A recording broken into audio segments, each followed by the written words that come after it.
Good morning students. Today we will read lesson 12 natural disaster माने प्राकृतिक आपदाएं जो आती हैं उसके बारे में हम पढ़ेंगे. प्राकृतिक आपदा. Climates are events that may cause damage to human life and property. The climates that occur naturally are called natural climates or disaster. ये बोल रहे हैं आपदाएं ऐसी घटनाएं हैं जो मानव जीवन और उसकी संपत्ति को नुकसान पहुंचाती हैं. ठीक है. अब प्राकृतिक रूप से होने वाली आपदाओं को प्राकृतिक आपदा कहा जाता है. ठीक है. Our earth is a wonderful place to live, but sometimes natural disaster like eruptions of volcanoes, earthquakes and tsunamis may occur.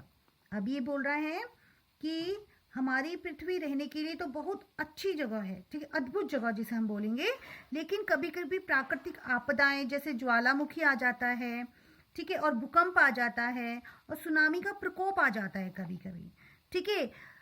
तो ठीक है, ये ऐसी आपदाएं कभी कभी आ जाती हैं. ठीक है. तो such disaster are generally sudden and unexpected, so we have no control over them.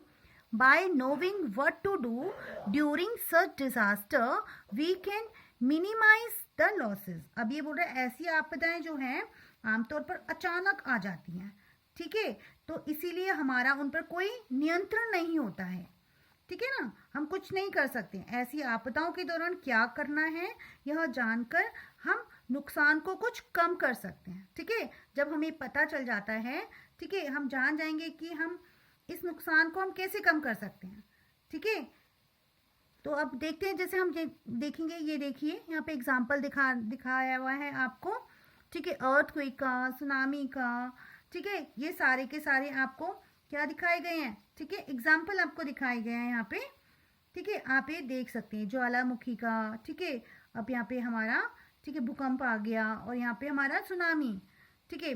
अब नेक्स्ट आ जाता है हमारा वॉल्केनोज माने जिसे ज्वालामुखी बोलेंगे. द अर्थ कोर और centre of the earth contain molten rocks.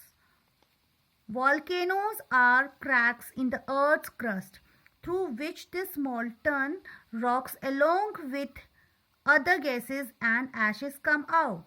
This hot molten rocks inside the earth is called magma.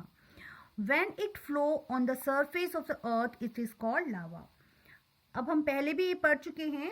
तो पृथ्वी के केंद्र में पिघली हुई चट्टान जो होती है, ठीक है, वो ज्वालामुखी पृथ्वी की मतलब जो ऊपर जो उसकी सबसे ऊपर वाली होती है, ठीक है, उस पर दरार हो जाती है. ठीक है. दरारें हैं हम बोल सकते हैं जिसके माध्यम से ये पिघला हुआ जो रॉक होता है अन्य गैस और राख के साथ बाहर आ जाता है. पिघल जाती है अंदर से. ठीक है. फिर उसके बाद ये बाहर आ जाती है. ठीक है. पृथ्वी के अंदर इस गर्म पिघले हुए चट्टान को हम क्या बोलते हैं, जो पिघल जाती है इसके अंदर, इसको हम मेग्मा कहते हैं. ठीक है. और जब ये पृथ्वी की सतह पर मतलब बहती है, जब ये बाहर आ जाती है तो ये लावा कहलाती है. ओके.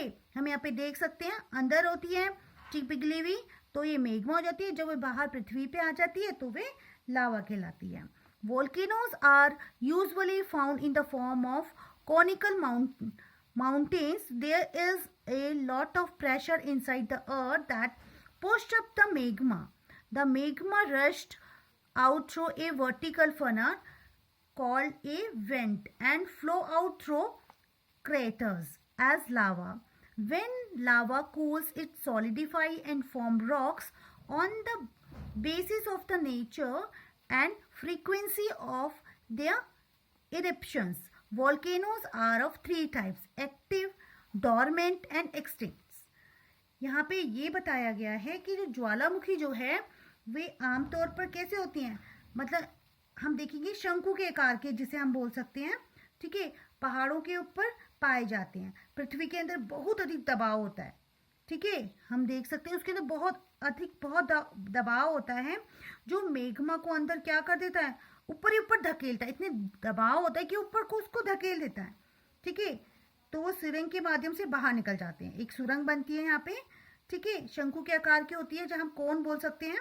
ठीक है. ठीक है. जिसे एक वेंट भी कहा जाता है. इसे हम क्या बोलते हैं, वेंट भी हम कहेंगे. देखिए ये हमारा वेंट हो गया, ये जो निकल रही है लावा हो गया, ये ठीक है, क्रेटर हो गया। ठीक है, आप इस पिक्चर्स के थ्रू आप आराम से समझ सकते हैं। और लावा के रूप में जो गड्ढे से ये बाहर निकल जाता है। ठीक है, जब लावा ठंडा हो जाता है और तो ये चट्टानों पर जमा हो जाता है।